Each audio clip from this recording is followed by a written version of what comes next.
What's going on, everybody? It's Frito here for Your Overwatch. Absolutely massive Overwatch news to cover today. The most substantial thing we've had come out in months. A Dexerto article by Richard Lewis just dropped that's going into depth on the fallout from the Blizzard lawsuit behind the scenes at the Overwatch League, which has stirred up its own controversy, but in the mix of all of it, teased out the planned release date of Overwatch 2. As you guys know, after the lawsuit, sponsors pulled out, but that was after the league had already been on a rapid decline. And with that latest news explosion of the travesty that was unveiled behind the scenes at Blizzard, team owners began getting restless, having asked repeatedly when the sequel was going to come out to come in and sort of save the league. As we all know, that's what the game needs now. As all the sponsors pulled out, well, they applied more pressure to know when Blizzard is going to fix this, or at least financially fix it, right?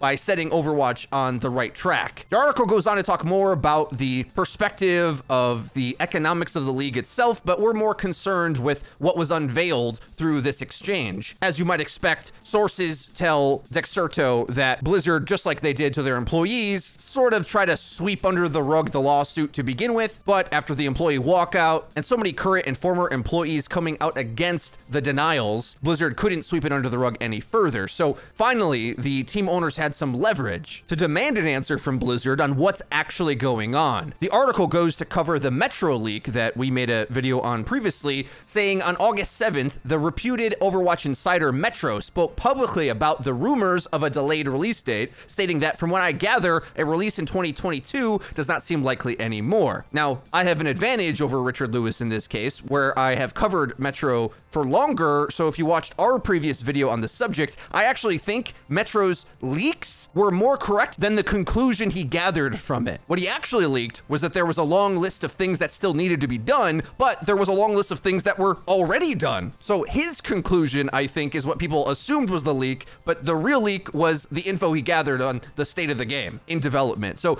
I didn't necessarily agree with his conclusion, but I do think there's some merit to the list of things that they had done at that point. In any case, with that viewpoint, I think that remains consistent with this next leak that was given directly to Dexerto following up on the release date delay claims, saying an internal Activision Blizzard source told Dexerto this was incorrect and added that getting the game out as soon as possible was now high priority. Quote, "We're more than aware we need to get it out," they said. So the word is the dev team has been told to lock in the features the game has, get it fixed, and get it shipped. We're looking to get it out before summer of 2022. So that's less than a year away. The article goes on. Another source, a member of franchise management, also corroborated this version of events. Quote, "We've all been told that the aim is Q2 of next year. The timing of the release will factor in the league schedule because obviously they don't want to switch game versions in the middle of the season." Now, this section of it is corroborated with an earlier leak around a similar time frame from the Metro leak, where Yiska on GG Recon published an article saying that according to multiple sources within the Overwatch League, the league office has told teams that the 5th season of the Overwatch League is going to be delayed past its usual starting point in the first half of the year. Sources are dating the suggested start of the league in late summer at the earliest, with its likely starting point being mid-fall, which that makes sense, right? It's in the league's best interest to have the game out and playable alongside the launch to make use of the launch hype. And I'll pause just to give a moment.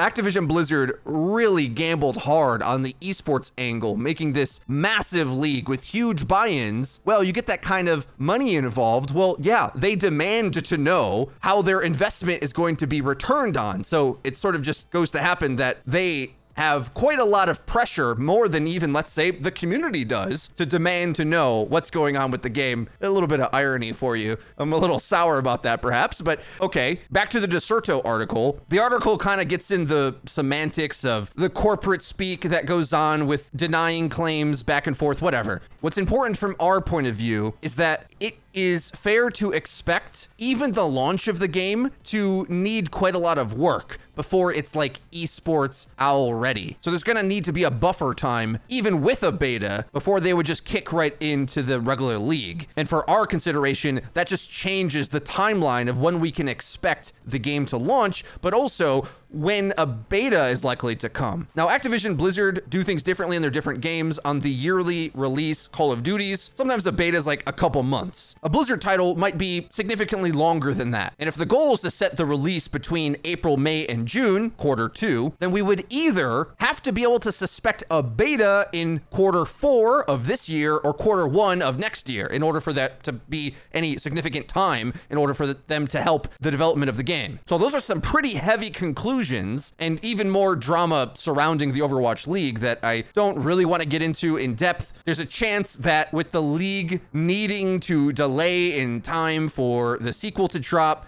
they may have to go head in hand begging for the traditional tournament organizers that they deliberately pushed out of the scene at the start of Overwatch League to put on the kind of events that can hold as a stopgap between the league starting. For those that were not too happy with the business tactics Activision Blizzard employed surrounding the launch of the league, that kind of thing is some just desserts. Well, guys, that's everything for this quick news video. Let me know your thoughts and, more importantly, questions about this massive news drop. We'll be reading through the comments and maybe do a follow-up discussion video on the implications of this major new leak. If you enjoyed this video, please be sure to leave it with a like. It really does help us out. Lets us know that you're enjoying the content. And if you haven't already, click subscribe and be sure to click the bell icon to actually get notified when our videos go live. If you're excited to hop back in and play Overwatch again, 2 recent videos will help you out. The tier list video that explains the current meta and a guide to jumpstart you into playing Orisa, who's a pretty important tank if you want to gain SR, I think. You can find those linked in the description. Other than that, that's been it for me. I've been Frito for your Overwatch. We'll see you guys next time.